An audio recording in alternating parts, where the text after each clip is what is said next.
Sir ఇంకొక question sir, మీరు 96లో భారతీయుడు చేసినప్పుడు it was very initial days of cable TV. అప్పట్లో పీపుల్కి ఎంత అవేర్నెస్ లేదు. And what ever you showed on the screen అదొక కొత్త ఎక్స్పీరియన్స్. బట్ ఇప్పుడు ఏంటంటే న్యూస్ ఛానల్స్ ఎక్కువైపోయి, మీడియా ఎక్స్పోజర్ అన్నీ ఎక్కువైపోయి పీపుల్కి. అసలు క్రైమ్స్ కానీ, పొలిటికల్ స్కామ్స్ కానీ పీపుల్ ఆర్ వెల్ అవేర్. యాక్చువల్గా మీడియాలో ఇంకా ఎక్కువ ఇన్ఫర్మేషన్ ఉంటుంది మనం సినిమాలో చూపించే కంటే కూడా. Is that any concern? అంటే ఒక సబ్జెక్ట్లో ఫ్రెష్నెస్ తీసుకురావడంలో ఏదైనా కొంచెం ఇబ్బంది ఉంటుందా ఈ ఓవర్ ఎక్స్పోజర్ వల్ల? ఇది అన్ని మైండ్లో పెట్టుకుని నేను స్టోరీ రాస్తాను. అంటే ఇది ఇంపార్టెంట్ కదా నాకు. థియేటర్లో వెళ్ళేటప్పుడు ఆడియన్స్ చూసేటప్పుడు ఫ్రెష్గా ఉండాలి. ఈ పిక్చర్లో more than pan Indian film, it's a pan Indian thought that is necessary nowadays. That is what you can see in that film. Thank you sir. Looking forward. Kamal Haasan గారు, శంకర్ గారు, మరొకసారి అండి ప్లీజ్ దయచేసి మీ క్వశ్చన్స్ని భారతీయుడు 2 వరకే పెట్టవలసిందిగా రిక్వెస్ట్ చేస్తున్నాం please. Shankar గారు, కమలాసన్ గారు, మీ స్క్రిప్ట్లు, మీ విజువల్ సెన్స్ ఎంత గొప్పగా ఉంటుందో స్క్రిప్ట్ కూడా అంత గొప్పగా ఉంటాయి. మీ స్క్రిప్ట్స్కి వెనకాల సుజాత గారు బ్యాక్ బోన్గా ఉండేవారు. భారతీయుడికి ఆయన ఇచ్చిన సపోర్టు మీకు తెలుసు. ఈ సినిమా చేస్తున్నప్పుడు సుజాత గారు లేని లోటు మీకు ఎప్పుడైనా అనిపించిందా? అంటే పెద్ద లాసే సుజాత గారు లేదనేది. కానీ మనం we have to move on, right? Next I have to see some good writer. So that's what we did. We had some good writers, mister Jayamohan and mister Kapilan Vairamuthu and one Lakshmi Saravana Kumar. So we did our best and they did our best. Need not to worry about that. Kamal గారు ఒక question చెప్పండి. మీకు నిజంగానే ప్రపంచంలోని best యాక్టర్కి Oscar award ఇవ్వాలి అనుకుంటే అదే rule అయితే మీకు ఇప్పటికి 10 సార్లు రావాలి ఆస్కార్. కానీ మీకు ఆస్కార్ మీద పెద్దగా నమ్మకం లేదు. కానీ ఇండియన్ సినిమా గ్రోత్ అవుతుంది. ఆస్కార్ కమిటీ కూడా ఇండియా సినిమా గుర్తించే పొజిషన్కి వెళ్ళింది. ఇప్పుడు ఈ పరిస్థితుల్లో ఆస్కార్ పైన మీకున్న అభిప్రాయం ఏమైనా చేంజ్ అయిందా?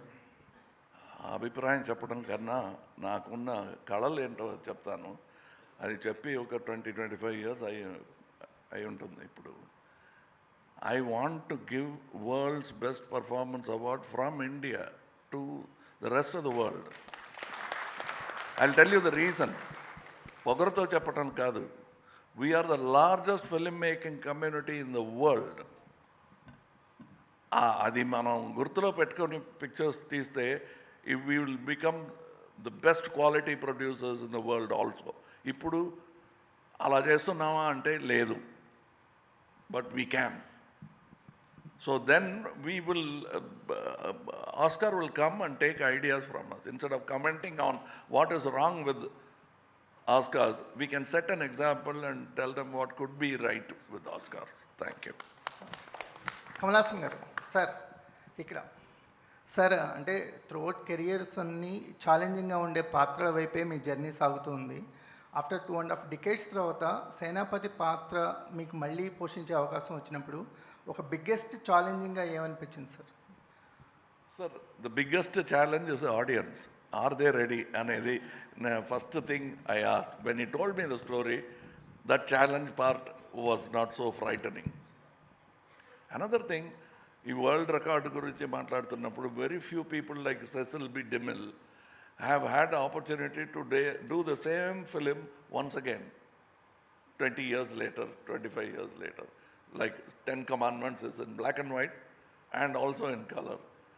That way, even there, that phenomenon of same director and same actor didn't take place. So I am so happy to be part of this phenomenal attempt at making a film which is already 28-year-old. And what gave us the confidence are the audience. Prekshakalaki krutajnatalu to give us the confidence that ippudu vachina it will be a hit film ane nammakam మాకు ఇచ్చింది audience. Shankar sir, యాక్చువల్గా మీరు సినిమాలో ఒక dialogue పెట్టారు, మనలోనే Gandhi and Chandrabose గురించి చెప్పారు సార్. ఇప్పుడు నేషనల్ వైడ్గా ఈ గాంధీ అండ్ బోస్ మధ్యలో ఒక చిన్న కాన్ఫ్లిక్ట్ లాగా నడుస్తుంది. అంటే మనం నేషనల్లో చూసుకుంటే కొంతమంది గాంధీజీ థాట్ని సపోర్ట్ చేస్తున్నారు, కొంతమంది రీసెంట్ టైమ్స్లో సుభాష్ని ప్రమోట్ చేయడం అనేది జరుగుతుంది. ఈ డైలాగ్ మీరు ఏదో వేగ్గా పెట్టారని మాత్రం మేము అనుకోమండి. ఈ డైలాగ్ పెట్టడానికి అంటే ఈ థాట్ రన్ చేయడానికి రీజన్ ఏంటి? కమల్ సార్, మీరు, శంకర్ గారు ఎవరైనా చెప్పినా సంతోషం. అదే పిక్చర్ చూడండి, దాంట్లో క్లియర్గా ఆన్సర్ ఇచ్చి ఉన్నాం. ప్లీజ్.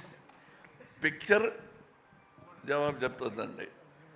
కమలాసన్ నేను చెప్తాను, కమల్ హాసన్ చెప్తున్నాను. Is a common man like everybody else. ఈ టాలెంట్ అవన్నీ ఒక పక్క పెట్టండి. We know that in today's world war is old fashioned and highest point of valour, వీరం అంటున్నాం కదా, దట్ పీక్ పినకల్ ఏంటంటే ahimsa. So if you can combine both, it looks utopian, but if you can manage it, why not?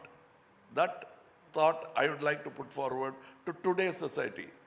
If it is through Bharatiya 2, I am happy. If it takes another 10 years, I'll wait. But I'll keep myself healthy in mind and body to be able to have that conversation with you after 10 years or 20 years. Kamal sir ఇక్కడ